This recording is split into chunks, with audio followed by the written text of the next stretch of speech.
Purihin natin ang Diyos. Purihin natin ang Diyos. Kabutingan niya ay hindi masusukat, kaya't magmuni ang lahat.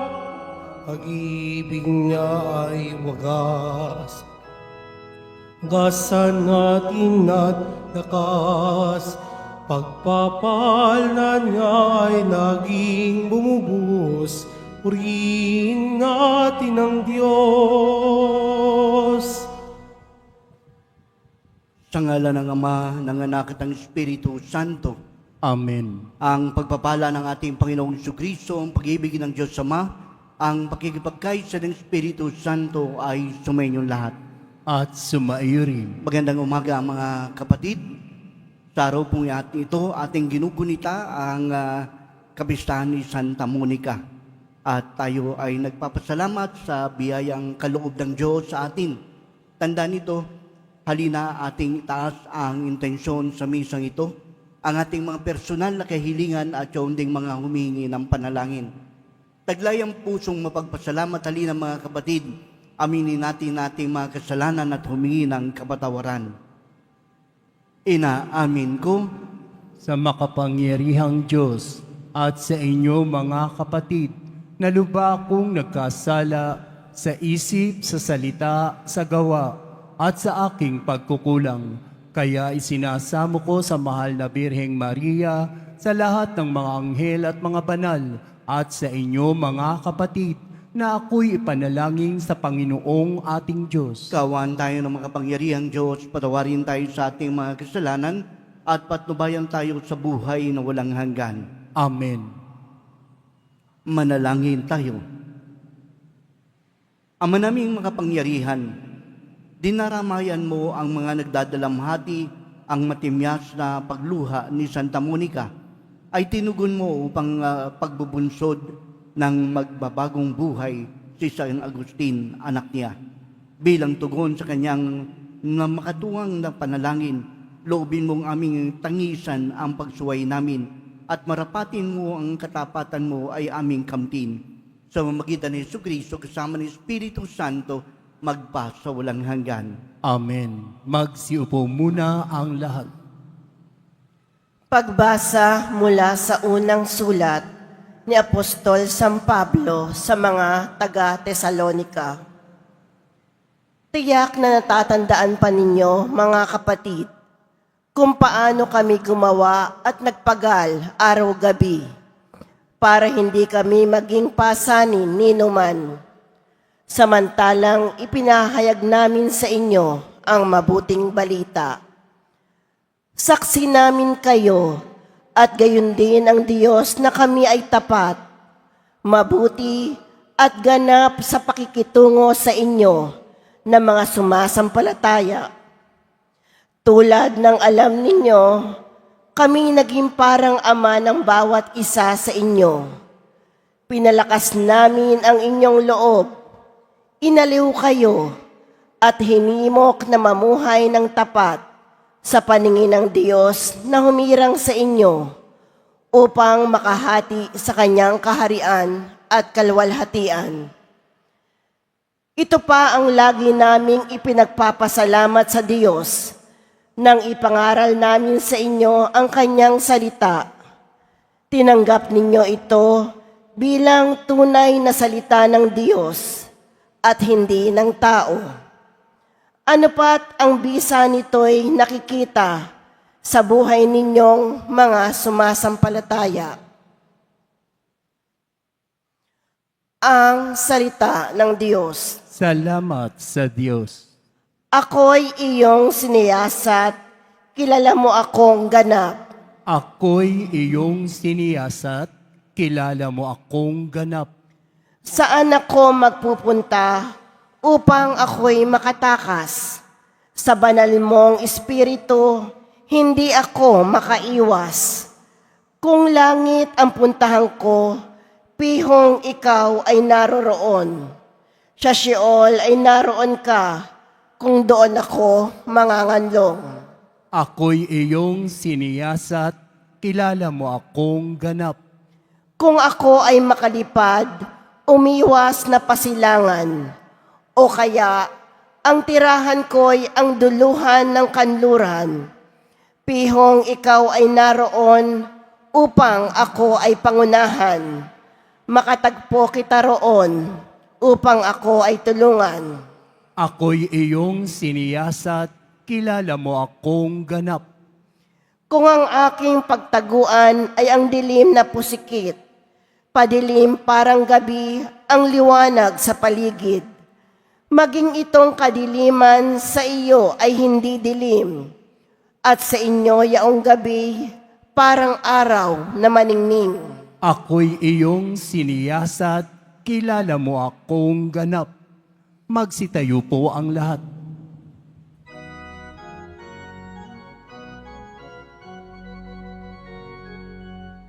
Hallelujah, Hallelujah, Hallelujah, Hallelujah.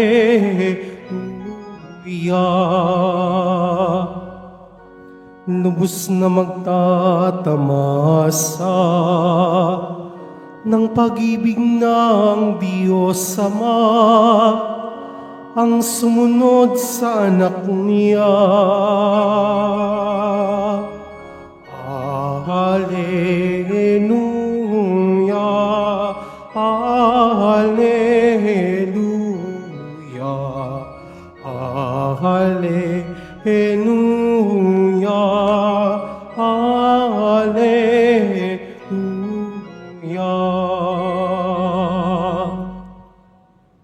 Sumainyo ang Panginoon. At sumayo rin. Ang mabuting balita ng Panginoon ayon kay San Mateo. Papuri sa iyo, Panginoon. Nung panahong yun, sinabi ni Jesus, "Saban niyo mga iskriba at mga pariseyo, mga mapagimbabaw. Ang katulad niyo ay mga libingang pinaputi, maganda sa labas, ngunit sa loob ay puno ng kabulukan at buto ng mga patay. Ganyan-ganyan kayo sa paningin ng tao. Mabubuti kayo, ngunit ang totoo, punong-puno kayo ng mapagimbabaw sa kasamaan. Saaba nyo mga iskriba at mga pariseyo, mga mapagimbabaw. Ibinatatayo nyo ng libingan ang mga propeta at ginagayakan ang puntod ng mga taong namuhay ng matuwid. At sinabi nyo, kung kami sana'y nabuhay sa kapanahunan ng aming mga ninuno, hindi namin ipapapatay ang mga propeta.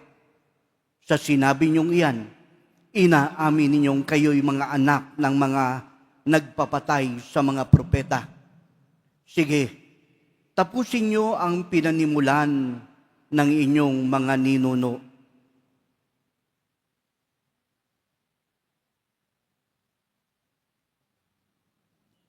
Mga kapatid, ang mabuting balita ng Panginoon.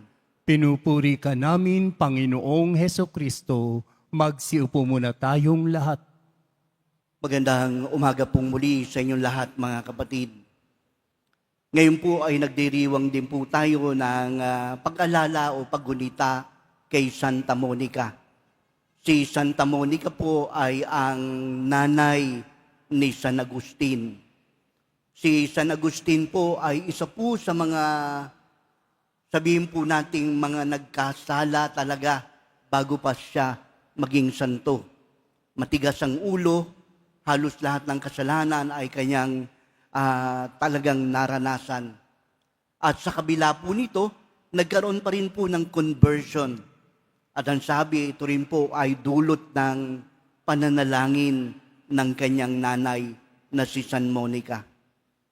At naniniwala po tayo na ang panalangin ng mga magulang, lalo na ng isang ina, ay tunay na makapangyarihan. Kaya I remember, sabi po ng nanay ko ay, kapag halimbawang merong kang mahal sa buhay, na pasaway, maging asawa mo, maging anak mo, kapag natutulog na sila, ang gawin mo, umupo ka ron sa tabi nila. At ang gagawin mo, ipapatong mo ang iyong mga kamay sa Kanya at ipagdadasal mo ang minamahal mo. At tiyak, makikinig ang Diyos dahil nagmamahal ka. Tunay nga naman po talaga mga kapatid, dahil ang panalangin may kalakip na katapatan at pagmamahal ay tunay na pinakikinggan ng Diyos.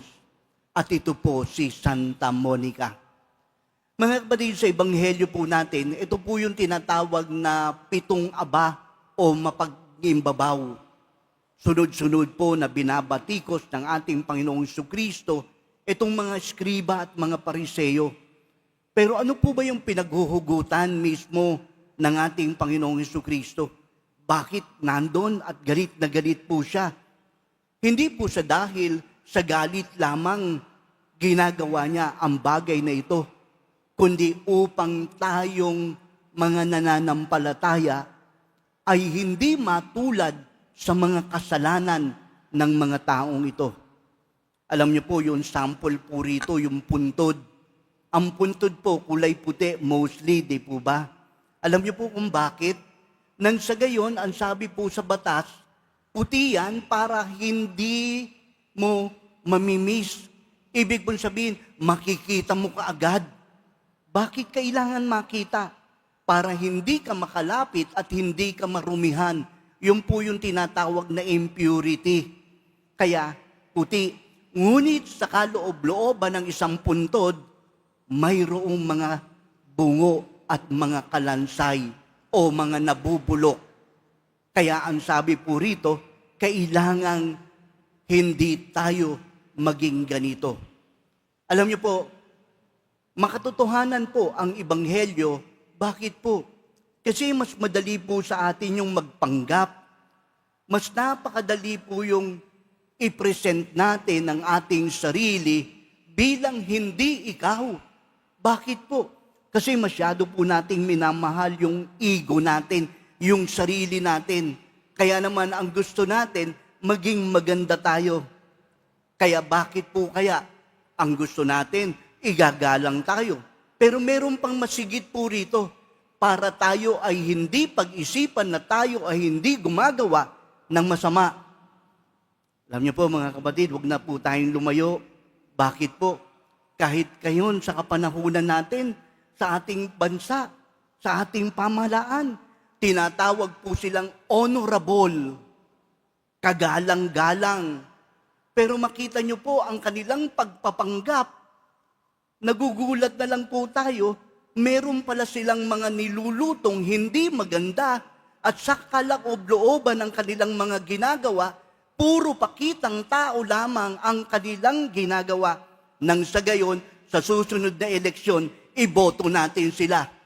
And yet, kinakamkam pala nito ang kaban ng bayan. Instead na mapunta ang proyekto, ang lahat ng pera para sa proyekto, napunta sa kanilang mga bulsa at sila mismo ang nakinabang sa pera ng bayan. Alam nyo, galit na galit si Jesus sa mga gantong klaseng tao. Bakit? Kasi mapag-imbabaw sila. Huwag lang po nating i-address ito sa mga politicians. Kahit po sa sarili natin, tayo man din po ay natetempt sa gantong uri ng pamumuhay. Mas magandang iginagalang ako ng ibang tao eh. Mas magandang may dating ako. Nang sa gayon, magukuha ko ang aking gusto. Mga kapatid, sa pananampalataya po natin, ang sinasabi po ng ating Panginoong Jesucristo ay ito, hindi sa dami ng kandila na itinirik mo, ang tibay ng pananampalataya mo. Hindi sa kapal ng kalyo sa tuhod mo, dahil sa kaluluhod, ikaw ay maliligtas, kundi sa kalinis-linisan ng puso mo. Pwede niyo pong lukuhin ang kapwa natin. Pwede tayong magpanggap at sabihin natin, ako ay isang banal. Ngunit hindi sa mata ng Diyos. Dahil ang Diyos nakikita niya ang kaloob-looban ng ating pagkatao. Kung kaya naman, ang ebanghelyo pong ito ay radical reminder sa ating pong lahat.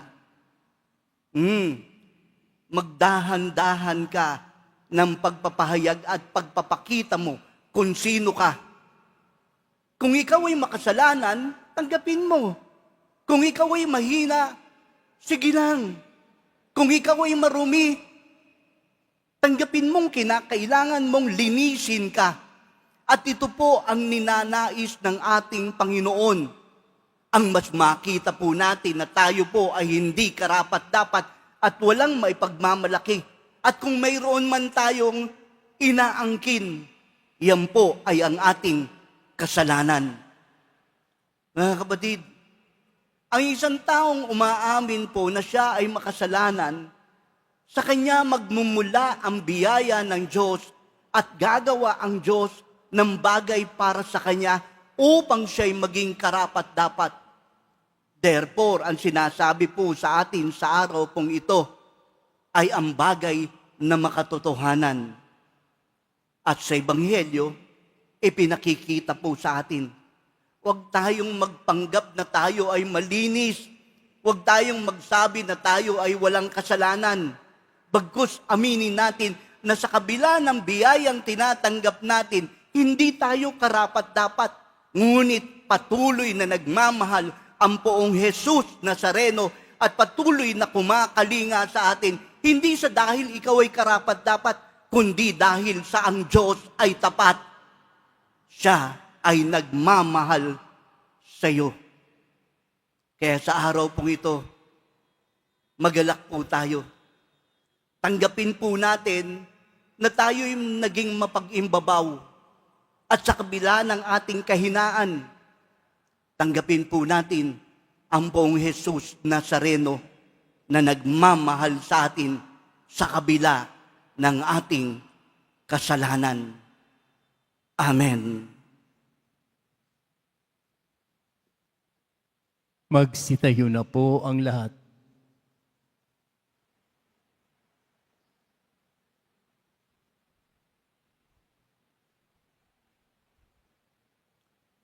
Minamahal kong mga kapatid, hilingin natin sa Panginoon na tulungan tayong maging tapat sa ating mga kilos. Ang ating tutugon, Panginoon, basahin mo ang aming mga puso at tugunin mo kami.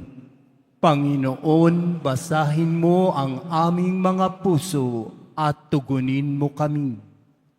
Sa ating buhay bilang bayan ng Diyos, naway matugunan natin ang mga hamon ng Ebanghelyo sa pamamagitan ng ating tapat na pagsaksi. Manalangin tayo. Panginoon, basahin mo ang aming mga puso at tugunin mo kami. At tinawang maiwasang gumawa ng mga bagay dahil lamang sa ating pagnanasang tumulad sa karamihan o dahil sa ating pagkukunwari. Manalangin tayo. Panginoon, basahin mo ang aming mga puso at tugunin mo kami.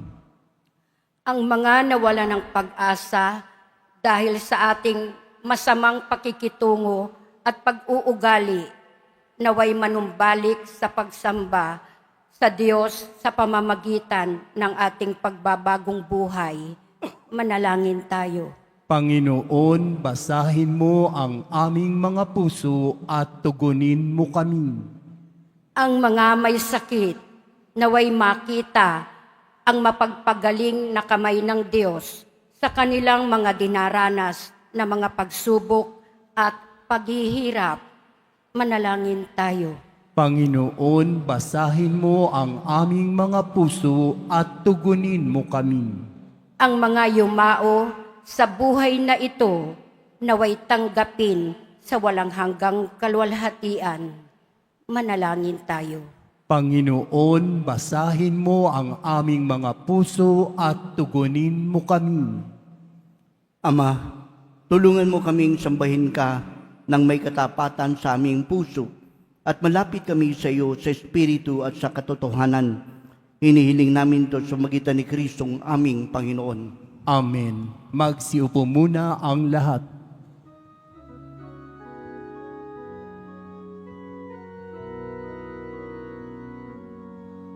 Tanggapin ninyo, O Diyos naming Ama, nakayanan naming alay sa iyo. Galing din po sa inyo mga biyaya na ito, tinapay at alak mula sa aming ani. Inyo po nawa itong ikaligaya, kung mamarapatin po sila inyong gawin.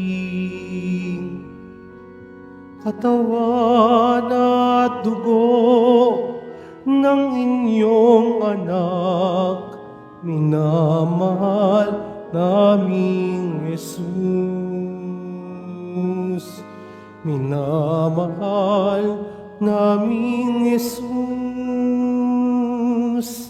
Magsitayo na po ang lahat. Mga kapatid, manalangin kayo upang ang ating paghahain ay maging kalugod-lugod sa Diyos amang makapangyarihan. Tanggapin nawa ng Panginoon itong paghahain sa iyong mga kamay, sa kapurihan niya at karangalan sa ating kapakinabangan at sa buong sambayanan niyang banal. Ama namin lumikha, inihahain namin ngayon ng mga alay na sa iyong dambana. Ngayon si Santa Monica ay ginugunita. Kalakip ng taimtim naming pithaya, ang pagdulog sa mga ito na patawad at pagpapala sa mamagitan ni Jesucristo kasama ng Espiritu Santo magpa sa walang hanggan. Amen. Sumainyo ang Panginoon. At sumaiyo rin. Taas sa Diyos ang inyong puso't iisipan. Tinaas na namin sa Panginoon. Pasalamatan natin ang Panginoong ating Diyos. Marapat na siya ay pasalamatan. Ama naming makapangyarihan, tunay ngang marapat na ikaw ay aming pasalamatan. Ang pagpaparangal ng iyong kabutihay lagi naming pinapaalingaw-ngaw sa iyong sambayanan sa pagkakaroon ng mga kaanib na maasahan at tapat tulad mo sa pananagutan upang magbunga ng pagpunyagi ang iyong anak na sa iyong pag-ibig kami ay makatulad ang mga banal na taong tumutulong sa lahat ang pagbibigay halimbawa at pananalangin wagas. Kaya kaysa ng mga anghel nagsisiawit ng papuri sa iyo nang walang humpay sa kalangitan, kami nagbubunyi sa iyong kadakilaan. Santo, Santo, Santo, Panginoong Diyos ng mga hukbo, napupuno ang langit at lupa ng kadakilaan mo. O sana sa kaitaasan, pinagpala ang naparirito sa ngalan ng Panginoon. O sana sa kaitaasan, magsilud po ang lahat. Ama naming banal, dapat kang purihin ng tanang kinapal, sapagkat sa mamagitan ng iyong anak na aming Panginoong Jesucristo at ang kapangyarihan ng banal na Espiritu, ang lahat ng binibigyan mo ay buhay at kabanalan. Walang sawa mong tinitipon ang iyong sambayanan upang mula sa pagsikap hanggang sa paglubog ng araw, maihandog ang malinis na alay para sambahin ang iyong ngalan. Ama namin, sinasamo naming pakabanalin mo sa kapangyarihan ng Espiritu ang mga kaloob na ito na aming inilalaan sa iyo. Ito nawa ay maging katawan at dugo ng iyong anak naming Panginoong Jesucristo na nag-utos ipagdiwang ang misteryong ito. Noong gabing ipinagkanulo siya, hinawakan niya ang tinapay, pinasalamatan kanya, pinaghati-hati yun, inibot sa kanyang mga lagad at sinabi, tanggapin yung lahat ito at kanin. Ito ang aking katawan na ihahandog para sa inyo.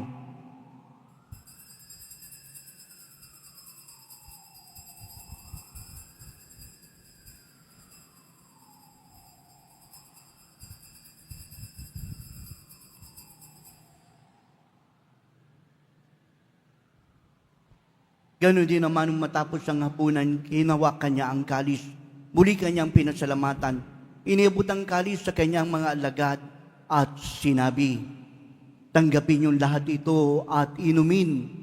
Itong kalis ng aking dugo, ng bago't walang hanggan tipan. Ang aking dugo na ibubuhos para sa inyo at para sa lahat sa pagpapatawad ng mga kasalanan.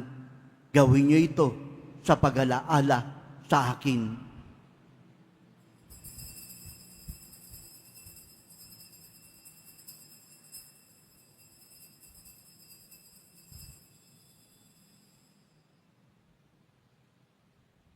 Magsitayo na po ang lahat. Ipagbunyi natin ang misteryo ng pananampalataya. Si Kristo'y namatay, si Kristo'y nabuhay, si Kristo'y babalik sa wakas ng panahon. Ang mga ginugunita namin ng pagkamatay ng iyong anak na sa amin nagligtas, gayon din ang kanyang muling pagkabuhay sa pagakyat sa kalangitan. Samantalang kanyang pagbabalik ay pinananabikan, kaya bilang pasasalamat ngayon aming iniaalay sa iyo ang buhay at banal na paghahain ito.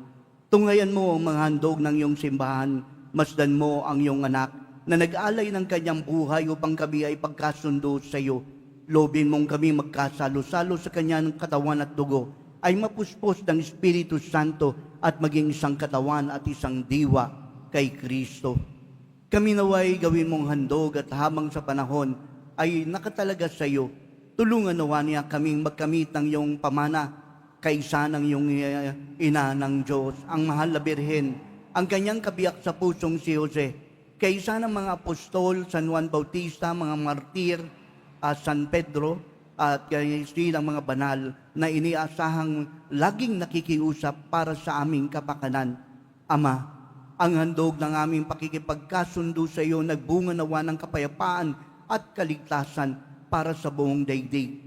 Patatagin mo sa pananampalataya at pag-ibig ang iyong sambayan ng naglalakbay sa lupa, kasama ng iyong lingkod na si Papa Leon, ang aming obispong si Jose, ang tanang obispo ng buong kaparian ng iyong piniling sambayanan.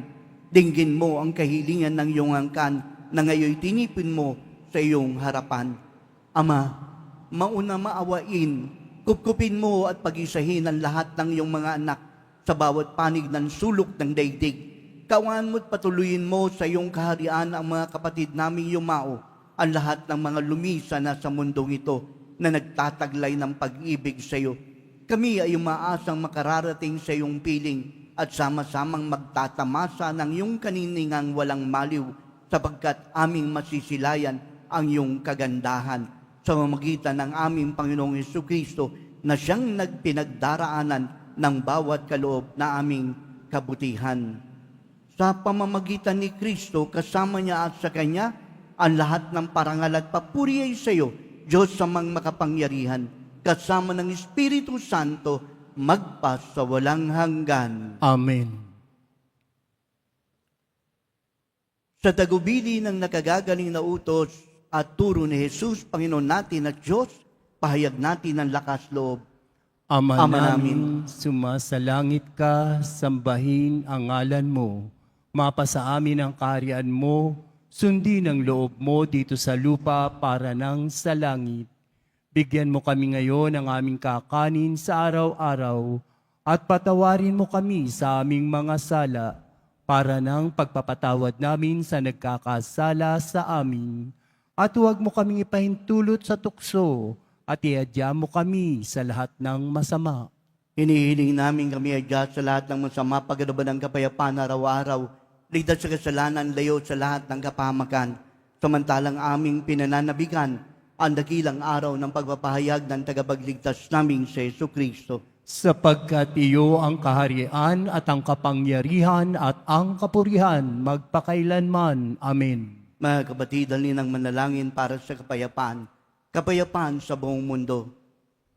Kapayapaan sa ating bayan. Kapayapaan sa ating tahanan. Kapayapaan sa ating puso. Panginoong Jesucristo, sinabi mo sa iyong mga apostol, kapayapaan ang iniiwan ko sa inyo. Ang aking kapayapaan ang ibinibigay sa inyo. Tunghayan mo ang aming pananampalataya at huwag ang aming mga pagkakasala. Paggaluban kami ng kapayapaan, pagkakaisa, ayon sa iyong kalooban, kasama ng Espiritu Santo, magpa sa walang hanggan. Amen. Ang kapayapaan ng Panginoon ay laging sumainyo. At sumaiyo rin. Magbigayan tayo ng kapayapaan sa isa't isa.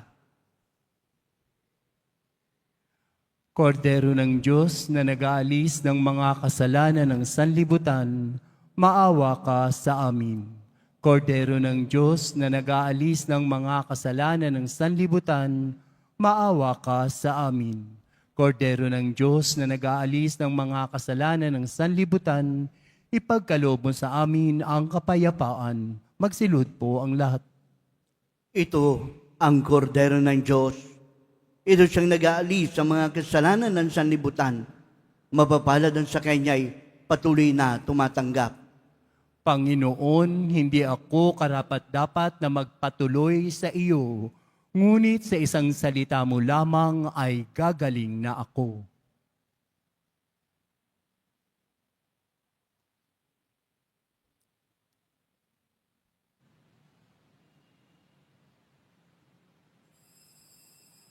Para sa lahat ng tatanggap ng banal na komunyon, sasagot po tayo ng amen pagkasabi ng pari o ng lay minister ng katawan ni Kristo at isubo agad sa bibig bago umalis sa harapan ng pari o lay minister. Sumunod po tayo.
Manalangin tayo.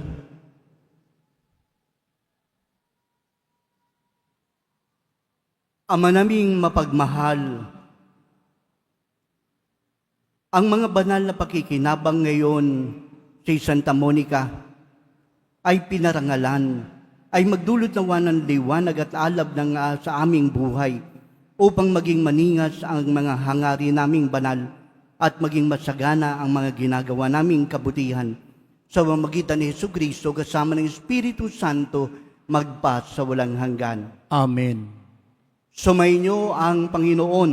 At sumaiyo rin. Pagbabasbas ng Poong Jesus Nazareno. Mahal na Poong Jesus Nazareno, inihayag mo sa pamamagitan ng krus ang walang maliw na pag-ibig ng Diyos sa sangkatauhan. Pakinggan mo ang kanilang lalo na para sa mga nangangailangan na dumudulog ng kanilang kahilingan sa iyong tulong at awa. Makamtanawa namin ang iyong kasagutan ng may utang na loob na tinatanaw. Basbasan mo rin ang mga imahen, dasalan, 10 ng mga panalangin upang lalo kaming manalangin at magtiwala. Sa pamagitan ng bendisyon na ito, naway lalo kaming maging mapaglingkod, masunurin at tapat sa iyo aming maluwalhating Panginoon, magpas sa walang hanggan. Amen. At pagpalain kayo ng makapangyarihang Diyos, Ama, Anak, at Espiritu Santo.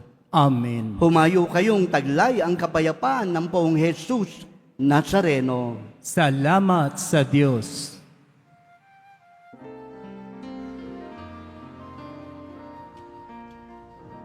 Nuestro Padre Jesus Nazareno, sinasamba ka namin, pinipinto ka namin, aral mo ang aming buhay at kaligtasan. Nuestro Padre Jesus Nazareno, iligtas mo kami sa kasalanan